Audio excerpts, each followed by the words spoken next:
Making the decision to serve your country, it's an incredible commitment. But here's the thing, picking the wrong option for your specific lifestyle, man, that can make for a really tough few years. You absolutely want to ensure the path you take actually aligns with the life you want to build. So let's dive into this explainer and establish the stakes right up front. The ultimate question really boils down to this: full-time military or part-time flexibility. You are basically standing at a critical fork in the road for your personal and professional future right now. On one side, you've got total immersion into a full-time military structure. On the other, a part-time model offering incredible flexibility. Which reality actually fits you best? To help you figure that out, we're going to run a highly objective vector analysis across 6 key areas. 1. The 2 paths. 2. Training and preparation. 3. Daily life and deployments. 4. Pay, benefits, and perks. 5. Career and civilian opportunities. And 6. Making the right decision. All right, Section 1. The 2 paths, defining the baselines. Let's lay a clear foundation of what these 2 branches actually entail. Let's start with the reality of active duty. This is it, full-time, 24/7 military service. When you choose this route, you are fully immersed in a daily military lifestyle. Basically, your job, your location, and your daily routine, they're all completely dictated by the needs of the military. It features worldwide assignments, which, in practice, means packing up your entire life, leaving your comfort zone, and stepping into a totally new culture across the globe. But in exchange for this total commitment, you get immediate, highly comprehensive benefits starting on day 1.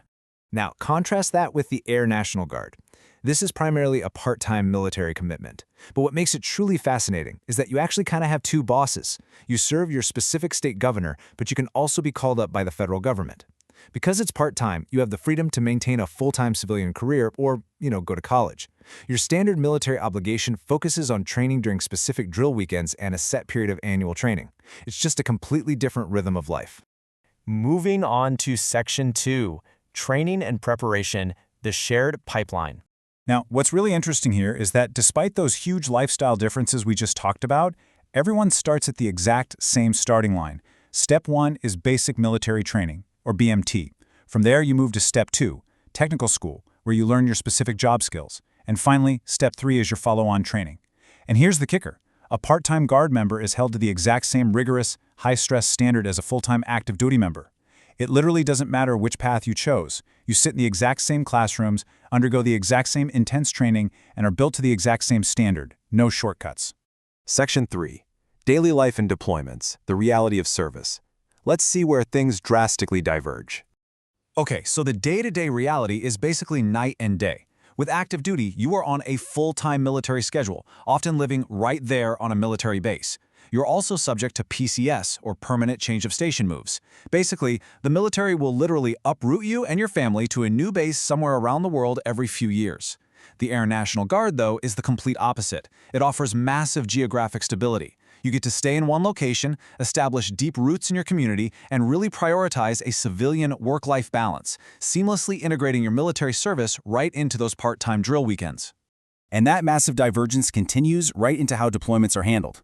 Active duty deployments, they're based on federal worldwide assignment readiness. When the call comes, you pack up and go wherever the global mission demands. Boom, you're off. Air National Guard deployments, however, are heavily anchored in state service. Now, while Guard units absolutely can and do deploy overseas, a huge part of your mission is localized. You might actually find yourself responding to a local hurricane or a regional emergency rather than a global conflict. It's a completely different scale of impact.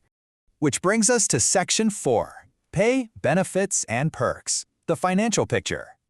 So, the crucial point to understand here is how your time commitment directly impacts your compensation. In the military, your financial compensation is tied directly to the sacrifice of your time.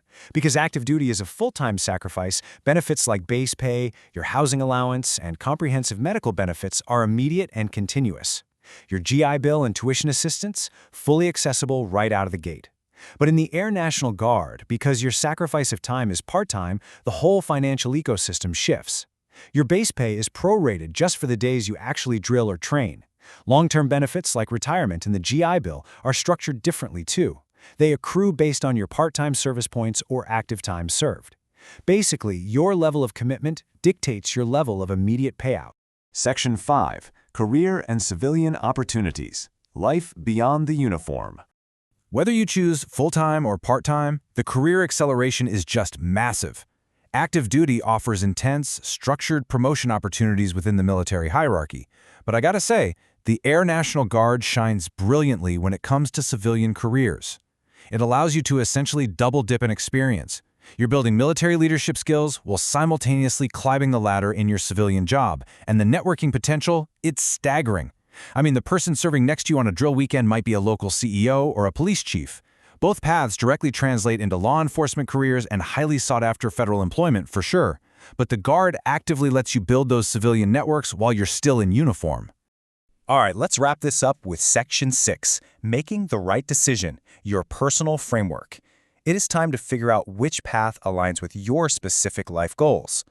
Ask yourself this. Is your goal to immerse yourself completely in a full-time military life? Do you have a burning desire to travel the world and experience different cultures? Do you need immediate, full-time military benefits to support yourself or your family right now? Are you looking to make the military your primary, long-term career? Well, if you answered yes to these questions, then active duty is the absolute perfect persona and lifestyle fit for you. Or are your priorities rooted more in stability? Do you want to stay close to home and your family? Is your primary focus attending college full-time or advancing in a civilian career? Do you want the honor or military service, but really require the flexibility to build a dual civilian and military life? If that sounds more like you, then the Air National Guard is your ideal path. It's literally built for the person who wants the best of both worlds. I really want to emphasize a core truth here. Neither option is objectively better or the right choice for everyone. The absolute best decision depends entirely on your goals, your family, and the lifestyle you want to build. You know, at the end of the day, you are the only one who can weigh these variables against what matters most in your daily life. So the question isn't just about what uniform you want to wear. It's about what kind of life you want to build. Are you looking for a mission that defines your entire life, or are you looking to define a life that leaves room for a localized mission? Let us know which path you choose in the comments below, and hey, make sure to subscribe for more explainers just like this one that help you navigate your biggest career decisions based on real experience.